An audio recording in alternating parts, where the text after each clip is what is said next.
Luffy contre Kizaru. Qui est le réel vainqueur du combat? Et oui, le débat n'est toujours pas terminé, car il semblerait que le déni soit une maladie incurable. En gros, dans le dernier chapitre, on a Kizaru qui s'est enfin remis de l'attaque de Luffy, il s'est relevé et il retourne au combat. Et donc nos chers amis pro-Amiro se servent de ça pour dire que Kizaru a gagné, étant donné qu'il s'est levé avant Luffy. Bon, pour commencer, c'est faux, Kizaru ne s'est pas levé avant Luffy, étant donné que dans le même chapitre, on apprend que Luffy a disparu. Donc lui aussi, il s'est relevé. Mais en fait, le truc, c'est que vous devez comprendre que même si Luffy serait encore en train de dormir à l'heure actuelle, ça ne change rien à la finalité du combat. C'est Luffy qui a gagné. Car les deux personnages sont tombés KO pour des raisons totalement différentes. Kizaru, il se prend une seule attaque dans la tête et il tombe inerte au sol et il dit lui-même ne plus pouvoir bouger pendant un certain temps. Quant à Luffy, il tombe d'épuisement à cause du contre-coup du Gear 5. Donc si Luffy est KO, ce n'est pas à cause de Kizaru. Kizaru lui a fait littéralement 0 dégâts. Par conséquent, quand bien même Luffy serait encore au sol à l'heure actuelle, ça ne change absolument rien. C'est lui le grand vainqueur du combat. Ensuite, on a ceux qui nous disent que Kizaru ne saigne même pas, il a pris 0 dégâts et il s'est remis très rapidement de l'attaque de Luffy. Concernant le saignement, c'est un peu logique, car l'attaque de Luffy, c'est pas une attaque qui fait saigner,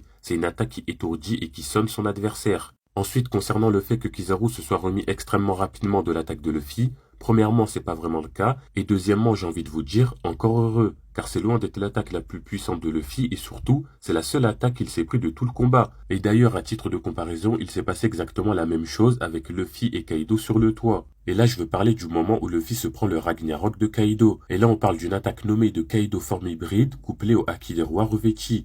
L'attaque a mis KO Luffy, mais à la fin du chapitre, il s'est relevé. Alors que Luffy était simplement en forme de base, il était épuisé par l'effet du Gear 4, il avait subi plein d'attaques et était extrêmement affaibli. Et pourtant, en quelques pages seulement, il s'est relevé. Donc il n'y a vraiment rien d'exceptionnel à ce que Kizaru se remette plus ou moins rapidement d'une seule attaque de Luffy. Surtout que Kizaru avait pris 0 dégâts auparavant. Enfin bref, lâchez ça les gars, Luffy a bel et bien one-shot Kizaru, ça bouge pas.